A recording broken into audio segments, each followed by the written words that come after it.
ሰላም እንዴት ናችሁ? እንግዲህ ዛሬ ዲስከስ የምናደርገው 5 ኤርሊ ሳይን ኦፍ ኤችአይቪ ኢን ፊሜል የሚለውን ይሆናል። እንግዲህ ለዚህ ቻናል አዲስ የሆናችሁ ላይክ፣ ሼር፣ ሰብስክራይብ አድርጉ። አንድ ሴት ልጅ እንግዲህ በኤችአይቪ ኤክስፖዝድ ከሆነች በኋላ ከ2 እስከ 4 ሳምንት ውስጥ እንግዲህ ያልተለመደ አዳዲስ ምልክቶችን ታያለች። እንግዲህ እነዚህ ምልክቶች እንግዲህ ሁሉም ሴቶች ያሉ ማለት አይደለም። ነገር ግን አብዛኛውን ሴቶች ኮመን የሆነ ምልክቶች ያሉ። እንግዲህ ወደ ምልክቶቹ ከመግባታችን በፊት የመጀመሪያው ሳምንት ውስጥ አንድ ሴት ልጅ እንግዲህ በኤችአይቪ ኤክስፖዝድ ከሆነች በኋላ ቫይረሱ በከፍተኛ ሁኔታ የሚራባበት ሰዓት ነው የመጀመሪያው አንድ ሳምንት። ሌላኛው ደግሞ CD4 ሴላችን ወይንም ኢሚዩን ሴላችን ምን ይሆናል? በከፍተኛ ደረጃ የሚወድምበት ይሆናል ማለት ነው። እንግዲህ በእነዚህ በሁለት ምክንያቶች እንግዲህ 5 ዋና ዋና ምልክቶች እነማን ናቸው የሚለውን ነገር አጠር ባለ መንገድ አቀርብላችኋለሁ። ሙሉ ቪዲዮን ተከታተሉት። ወደ ትምህርቱ። የመጀመሪያው ምልክት ምንድነው? ፍሉ ላይክ ሲምፕተም ነው የምንለው። ይሄ ጉንፋን መሰል ምልክት ኤችአይቪ ኤክስፖዝድ ከሆነችበት ሰዓት አንስቶ ከ2 እስከ 4 ሳምንት ውስጥ ጉንፋን መሰል ምልክት ልታይ ትችላለች። እንግዲህ ይሄን ጉንፋን መሰል ምልክት ተከትሎ የሚታዩ የተለያዩ ምልክቶች አሉ። የመጀመሪያው እንግዲህ ፌቨር ይሆናል።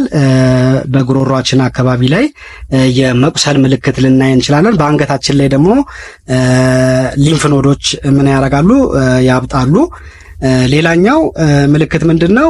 የመደካከም ስሜት ሊሰማን ይችላል። መስልና ጆይንት ፔን ሊኖር ይችላል። በመገጣጠሚያ አካባቢ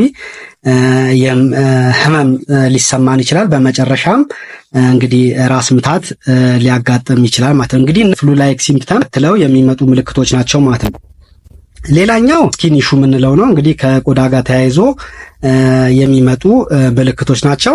ራሽ ነው እንግዲህ በቆዳችን ላይ እንግዲህ ቀያይ ነጠብጣብ የሆኑ ምልክቶች ልናይ እንችላለን። ሌላኛው ደግሞ የመቁሰል እንግዲህ በአፋችን አካባቢና በጀኒታል ወይንም በመራቢያ አካላችን አካባቢ የተወሰኑ ቁስሎች ልናይ እንችላለን ማለት ነው።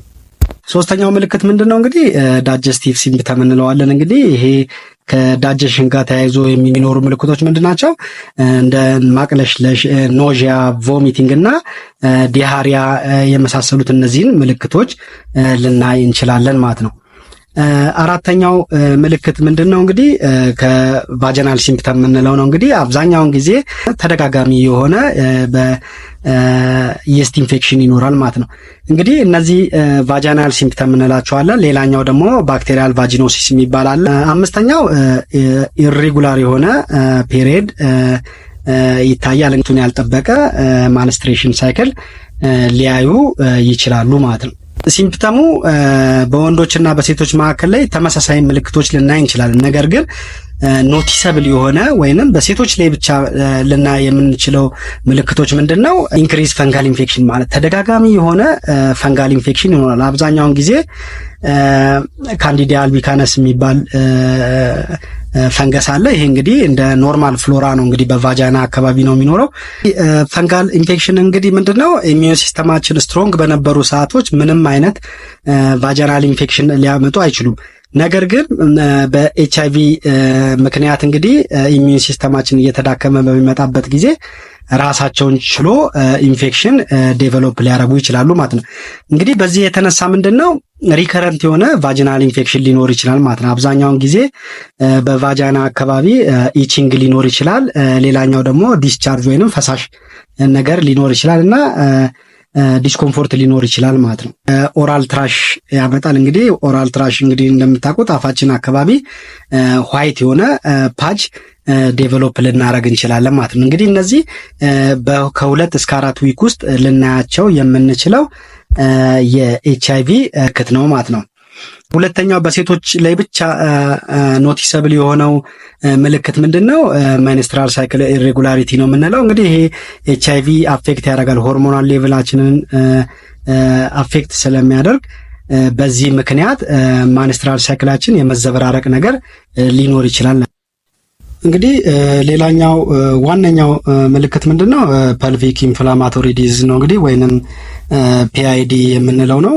ይሄ ፒአይዲ እንግዲህ በጣም ሞር ሲቪየር እና ፍሪኩዌንት ተደጋጋሚ የሆነ ምልክቶች ይታያሉ። እንግዲህ ይሄ ፒአይዲ እንግዲህ ሎ አብዶሚናል ፔን እና አንዩዥዋል የሆነ ቫጂናል ዲስቻርጅ ሊኖረው ይችላል ማለት ነው።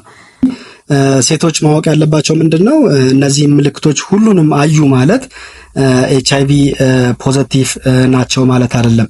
ዋነኛው ኤችአይቪ መኖሩንና አለመኖሩን የምናውቀው እንግዲህ የኤችአይቪ ምርመራ በማድረግ ብቻ ይሆናል ማለት ነው። ስለዚህ ምንም መደናገጥ አያስፈልግም። ቀጥታ ወደ ጤና ተቋም በመሄድ ምርመራውን አድርጎ ወይ ፖዚቲቭ ወይንም ኔጌቲቭ መሆኑን ማረጋገጥ ይችላል ማለት ነው።